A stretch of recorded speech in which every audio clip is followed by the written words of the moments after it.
பண்பாடு வளர்ந்து வருவது அயலகத்திலே என்ற அணியை தொடங்கி பேச வருகிறார் திருமதி வித்யா ஜெயகணேஷ் அவர்கள். வாங்க வித்யா.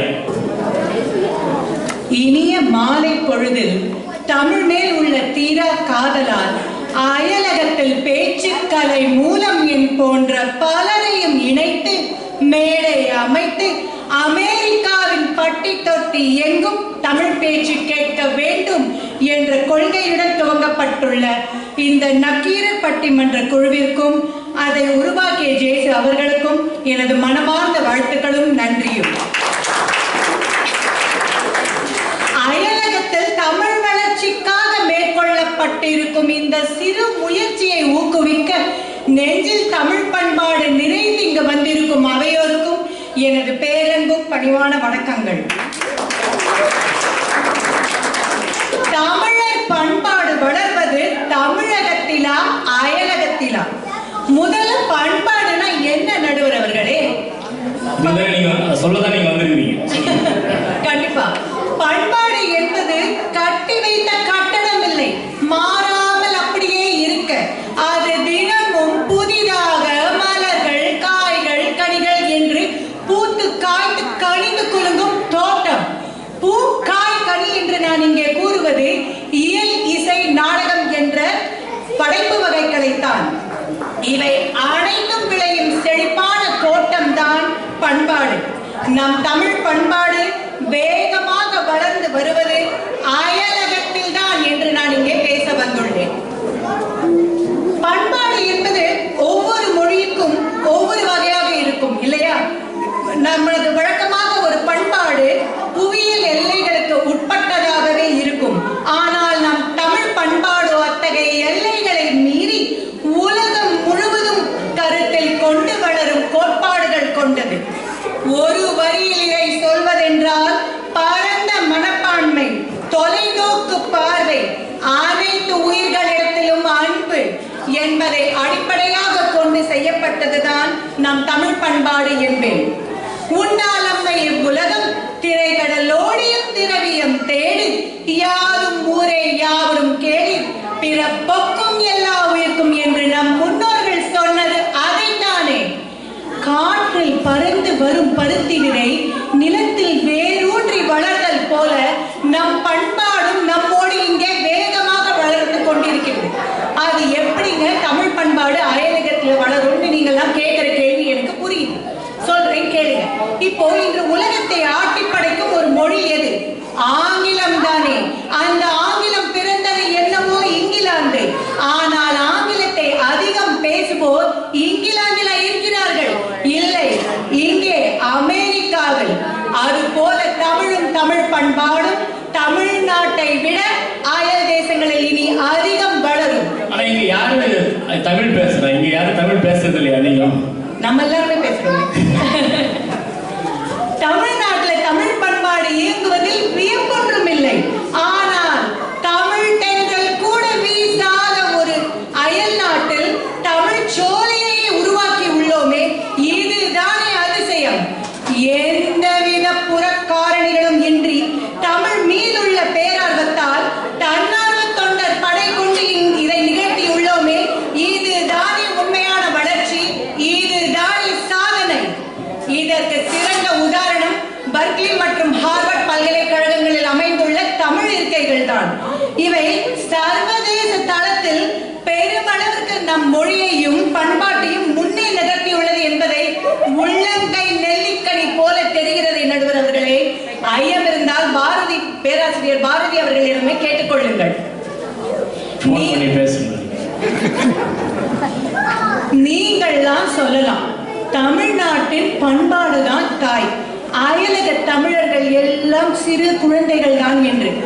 உண்மைதான். ஆனால் எல்லோருக்கும் தெரியும் தாய் வளர மாட்டாள், முதுமை தானே அடைவாள். குழந்தைகள் தானே வேகமாக வளரும், முதுமையில் குழந்தைகள் தானே தாயை பாதுகாக்கும். அதுதானே இயற்கை. அது போலத்தான் அயலக தமிழர் பண்பாடு இங்குள்ள தொழில்நுட்ப வளர்ச்சிகளை பயன்படுத்தி தாயகத்தின் பண்பாடு கூறுகளை இந்த நிலத்துக்கேற்றவாறு செம்மைப்படுத்தி வேகமாக வளர்ந்து வருகிறது. பின்னொரு பண்பாடு வளர இது உதவி செய்யும். எனவே நான் சொல்கிறேன், தமிழர் பண்பாடு வேகமாக வளர்ந்து வருவது அயலகத்தில் தான் என்று. மொழி அழிந்தால் பண்பாடு அழியும், பண்பாடு அழிந்தால் இனமே அழியும். அப்படி நடக்க கூடாதுன்னு தானுங்க வாரம் காயத்ரியும் சரண்யாவும் தமிழ் பள்ளிக்கூடத்திலே பாடுறாங்க.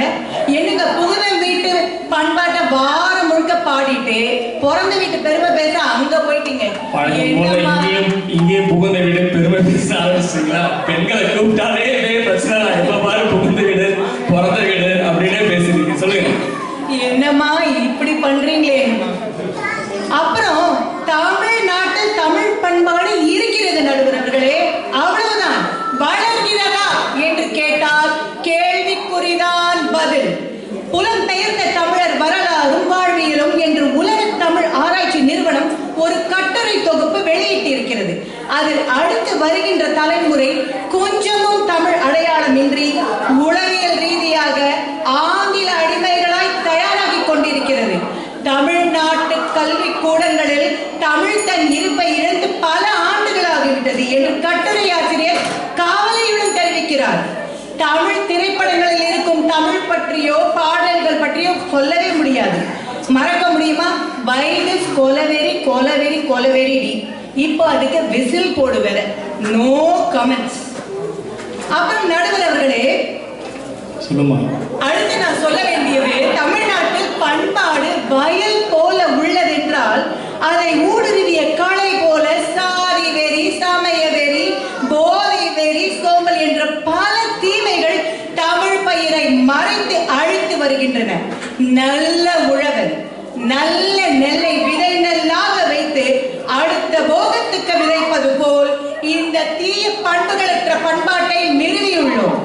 அயலகத்தின் இயல்பான நீதி உணர்வு சாதி சமத்துவம் சார்ந்து இருப்பதால் தமிழ் பண்பாடு இங்கு நல்ல உரம் போட்ட நிலத்தில் வரும் பயிர் போல அமர்க்களமாக வளர்ந்து வருகிறது. கனடாவில் வாழும் முத்துலிங்கம், பிரான்சில் வாழும் சோபா சக்தி, சியாட்டிலில் வாழும் தாமஸ் ஹிட்டோஷி போன்றவர்கள் தங்கள் இலக்கிய செயல்பாட்டால் தமிழ்நாட்டு இலக்கியவாதிகளையே திரும்பி பார்க்க வைத்திருக்கின்றனர் நடுவர் அவர்களே. சமீபத்தில் ஜெர்மனியில் 100 கோடி ரூபாய் செலவில் தமிழ் பேரகராதியை உருவாக்கும் பெரும் பணியை பேராசிரியர் ஈவா வெல்டனும் துவங்கி இருப்பதை நாம் எல்லோரும் கேள்விப்பட்டோம் அல்லவா? அது போல தமிழ்நாட்டில் ஏதாவது செய்யற மாதிரி ஒரு குரலையாவது வந்திருக்கா?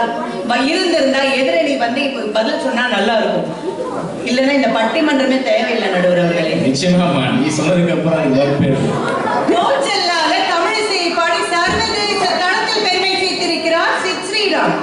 அவர் ஒரு அயலக தமிழர். அது போல இங்கே நடந்த வேள்பாரி கண்ணகி நாடகங்களை எதிரணியில யாருமே பார்க்கலையா என்ன?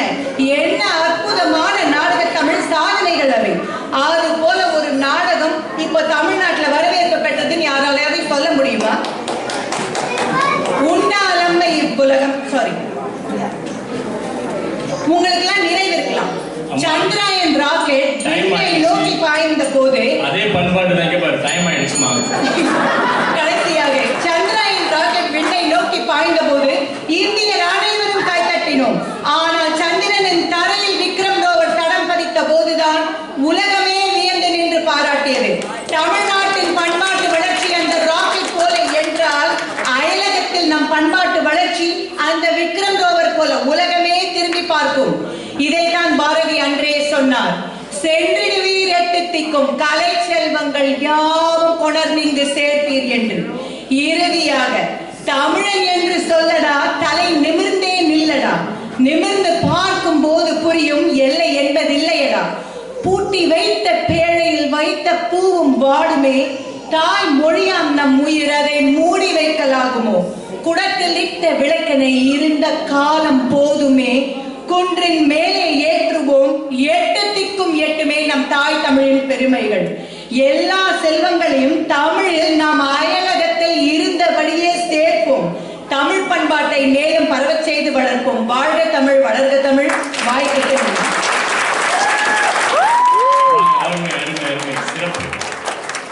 நான் ஏற்கனவே சொன்ன மாதிரி ஒரு முழக்கம் முழங்கிட்டு உட்கார்ந்து இருக்கிறாங்க வித்யா ஜெய் கணேஷ் அவர்களுக்கு நீங்க 1/2 மணி நேரம் கைத்தறி